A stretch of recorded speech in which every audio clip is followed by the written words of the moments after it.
So what are run-ons? You have to understand the basic sentence structure in order to be able to identify when you have one. They are independent clauses that haven't been joined correctly. So basically clauses come in two types, independent and dependent. And an independent clause is when you have a subject and a predicate that can stand alone as a sentence. I believe elephants have beautiful ears.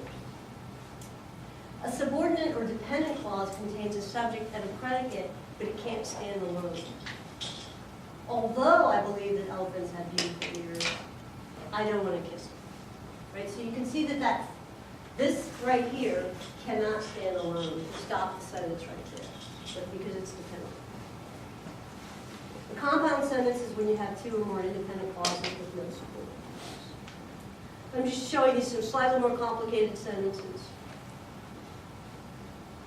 And that comma there in the middle, one arrow is easily broken, comma. That's a P1A rule if you have in your hacker books. So just ask yourself, if I have two independents and they're joined by a conjunction, I need a comma. One independent clause can be joined to one or more subordinate clauses to form a complex sentence. And here's an example. Compound complex sentences contain at least two independent or one subordinate clause. You might be wondering why we haven't gotten to run-ons yet. And that's because in order to get a feel for run-ons, you have to have a sense of independent and dependent clauses. And if you can get a sense for independent and dependent clauses, you will have the heart of what you need to know in order to punctuate your sentences. Okay, tell me what you eat, and I will tell you what you are. Okay, so run-on sentences come in two types. The first type is a fused sentence, when you basically have no punctuation at all. And this is the, I really don't know where to put the punctuation type sentence, so I'm just not going to put anything in there and hope no one notices. Okay. Gestures are a means of communication for everyone, but they're essential for the hearing impaired.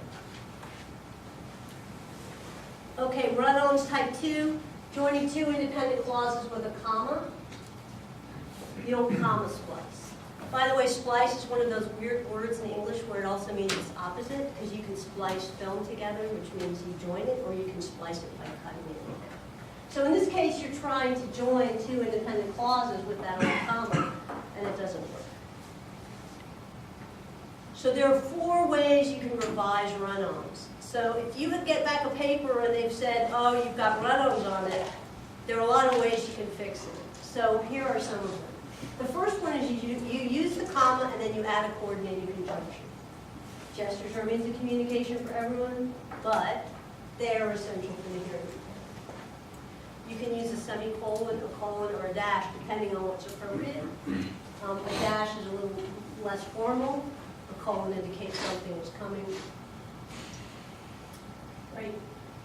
So gestures are a means of communication for everyone. They're essential for the hearing. You notice this fixes the grammar of your sentence, but what it doesn't do is indicate the relation between these two independent clauses. You just join them, but we don't know how they relate.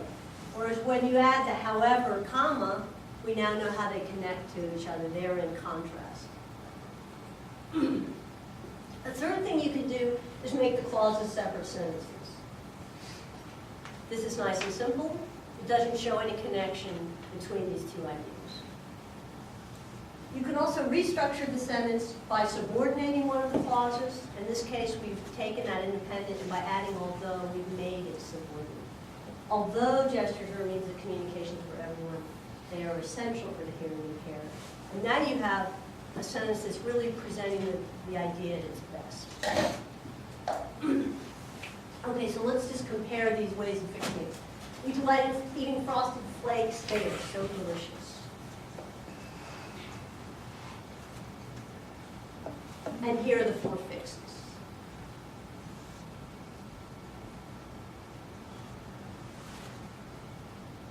How many of you eat frosted flakes? Okay, so now you have some ways of talking.